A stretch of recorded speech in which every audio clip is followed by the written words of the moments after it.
adik-adik kelas 7. Berjumpa lagi dengan kakak, Kak Elizabeth. Nah, di sini kakak akan membawakan materi tentang menelisik berita palsu. Nah, langsung saja sini kakak akan membacakan tujuan dari pembelajaran kita hari ini ya.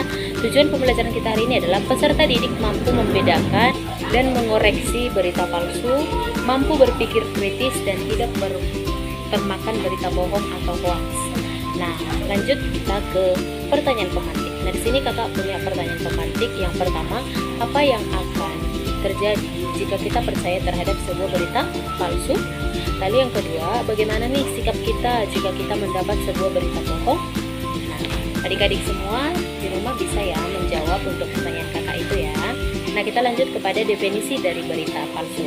Nah, selama ini kan yang kita tahu kan berita itu adalah bersifat fakta, bersifat objektif, berisi informasi yang akurat, yang bisa berguna untuk masyarakat umum bahkan kita sendiri.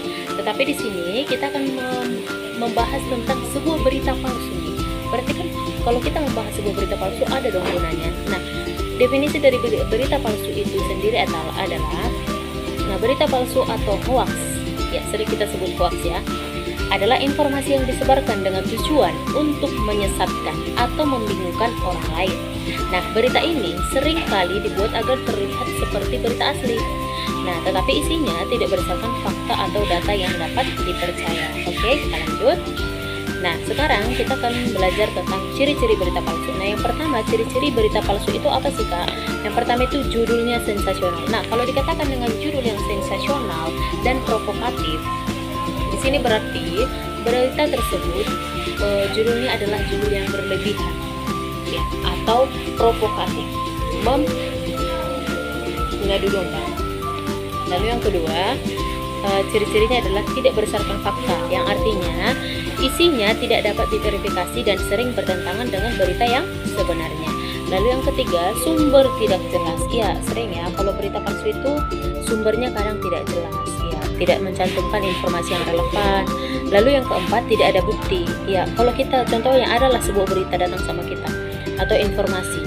Nah, ketika kita tanya yang memberikan informasi tersebut, sumbernya bagaimana, buktinya di mana? Mereka tidak bisa memberikan bukti yang nyata atau konkret kepada kita. Berarti kan kita wajib meragukan berita tersebut, kebenaran dari berita tersebut. Nah, lalu yang kelima, tujuannya memecah belah. Iya, tujuan dari berita palsu adalah untuk memecah belah, dibuat untuk memecah belah antara pihak-pihak tertentu.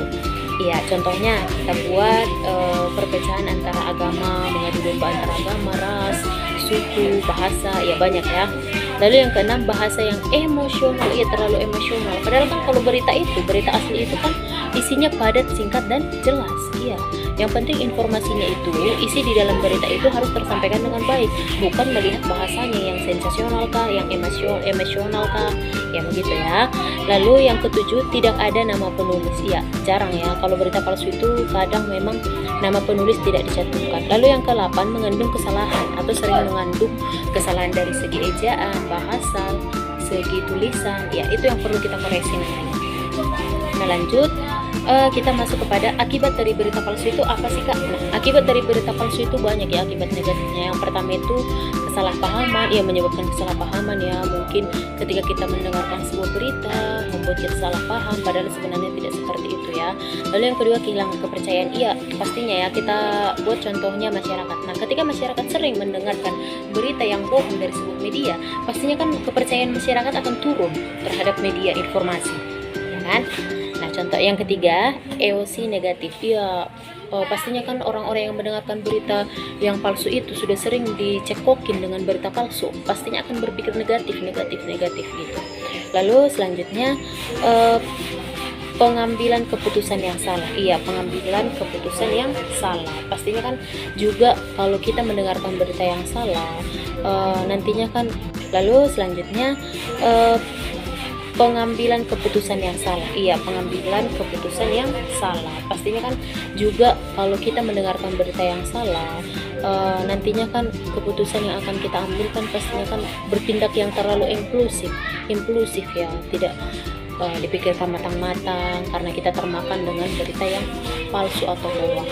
Lalu yang kelima, polarisasi. Ya, kalau dikatakan dengan polarisasi itu deh, berarti di situ adanya perbedaan pendapat atau terjadinya pertentangan antara kedua belah pihak yang berbeda. Ya, karena kalau ada sebuah informasi yang palsu atau berita palsu yang kita bilang tadi, yaitu tujuan memecah belah, pastinya kan akan ada dua belah pihak yang saling bertentangan.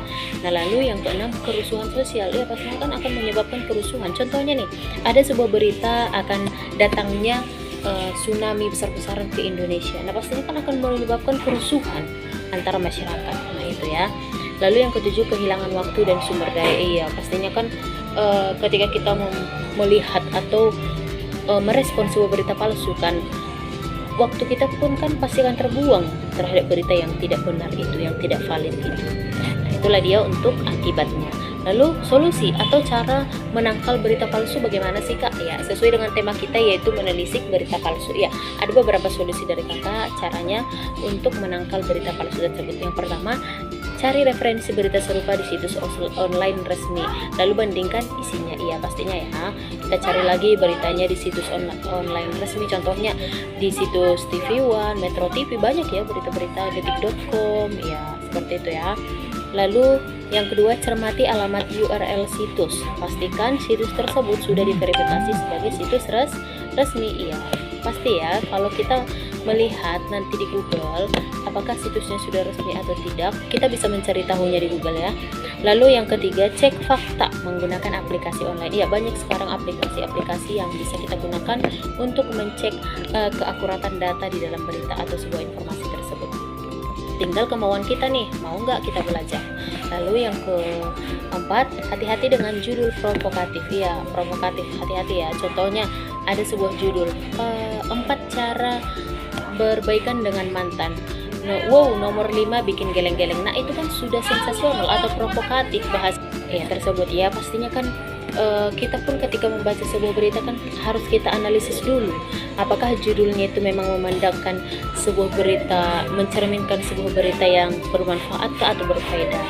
Lalu kita lanjut, gunakan logika dan nalar. Ya, pastinya kan kita bisa menggunakan logika dan nalar kita. Kalau tidak logika lagi beritanya itu kan bisa kita teliti dulu. Lalu yang ketujuh, cek keaslian foto dan video. Ya, kalau ada di dalam berita tersebut dicantumkan sebuah berita, gambar atau video, kan kita bisa melihat apakah itu hasil editan atau hasil manipulatif. Contohnya, kita bisa masuk ke Google, kita SS gambarnya, lalu kita masukkan ke laman Google, kita cari tahu apakah gambar itu memang sudah ada dan siapa yang membuat gambar itu. Lalu yang ke-8, berpartisipasi dalam kelompok atau grup anti hoax. Ya, salah satu yang sedang Kakak ajarkan ini, ketika adik-adik mendengar tentang materi Kakak, pastinya kan adik-adik sudah termotivasi nih, sudah tahu sedikit banyak bahwa berita palsu itu berbahaya dan bagaimana cara menghindarinya. Itu adalah maksud dari berpartisipasi dalam kelompok atau grup anti hoax. Oke. Lalu sampai di situ kira-kira materi Kakak, singkat saja, yang penting adik-adik mengerti atau paham, bisa berhati-hati dalam menyikapi sebuah berita atau informasi yang datang kepada kita. Sekarang tugas adik-adik adalah mencari berita asli dan palsu, lalu analisis perbedaan dari kedua berita tersebut, kemudian bacakan di depan teman. Kenapa harus dibacakan di depan teman Kak? Ya, supaya bisa temanmu koreksi ya, apa mungkin yang kurang ini itu, bisa kalian saling diskusi. Oke adik-adik. Nah, kalau ada pertanyaan dari adik-adik boleh ditanyakan di kolom komentar ya. Thank you, see you next time.